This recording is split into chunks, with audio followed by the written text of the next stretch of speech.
প্রার্থী তালিকা নিয়ে তৃণমূলের অন্দরে অভিমানের তালিকাও যেন ক্রমশ দীর্ঘ হচ্ছে বলে মনে হচ্ছে। এবার অভিমানী শান্তনু সেন, তিনি বলছেন রাজ্যসভার সাংসদ ছিলাম, ভেবেছিলাম লোকসভার টিকিট পাবো, পাইনি, মনে ক্ষোভ আছে, কিন্তু তারপরেও মমতা অভিষেকের অনুগত হয়ে থাকবো।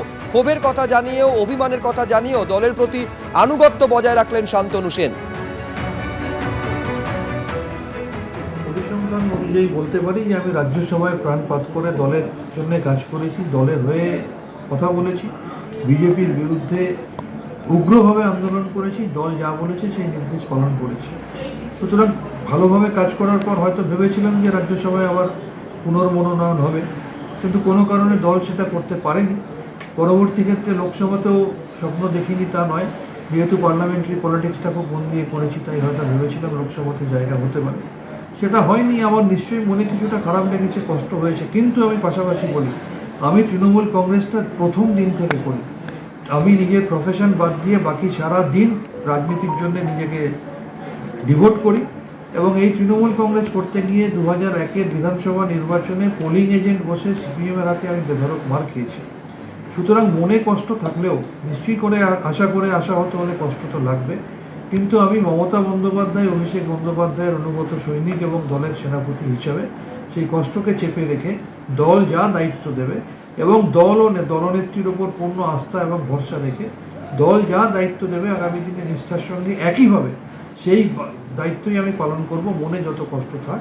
এবং আমার পূর্ণ আস্থা, পূর্ণ বিশ্বাস, পূর্ণ সমর্থন, পূর্ণ ভালোবাসা এই দল, দলনেত্রী, আমার নেতা, আমার নেত্রী মমতা ব্যানার্জি, আমার নেতা অভিষেক বন্দ্যোপাধ্যায়ের প্রতি আছে।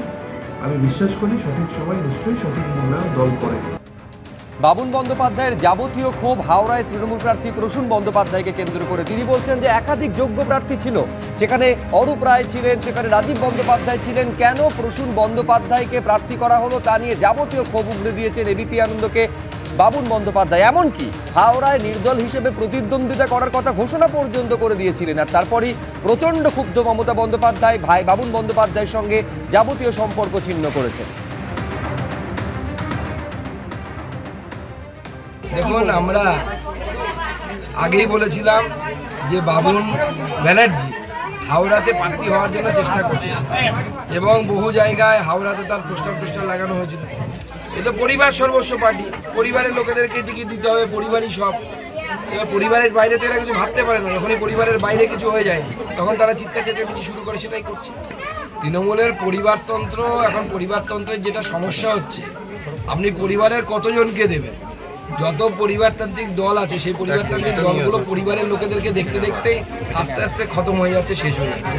এর আগে মায়াবতী খতম হয়ে গেছে, সমাজবাদী পার্টি খতম হওয়ার পক্ষে, লালুর পার্টি খতম হওয়ার পক্ষে। এরা নিজেদের পরিবারের বাইরে কিছু ভাবে না, তো সাধারণ মানুষের কথা, সাধারণ জনগণের কথা ভাবে না। মমতা বন্দ্যোপাধ্যায়ের ভাই ভাইপো এদের সবার টিকিট চায়, সবাই কাউন্সিলর হবে, সবাই সাংসদ হবে, সবাই এমএলএ হবে, আর বাদ বাকি লোকেরা তৃণমূলের তার আঙুল চুষবে। তার আরও অভিযোগ 2019, 21 এবং 24-এও নাকি তাকে টিকিট দেওয়ার প্রতিশ্রুতি দেওয়া হয়েছিল, তারপর টিকিট দেওয়া হয়নি। মমতা বন্দ্যোপাধ্যায় মিথ্যে কথা বলে আমরা জানতাম, কিন্তু ঘরের লোককেও মিথ্যে কথা বলতে হবে এটা আমি জানতাম না। আজকে সেটাও প্রমাণ হয়ে গেল, নিজের ভাইকেও মিথ্যে কথা বলতে পারবে না।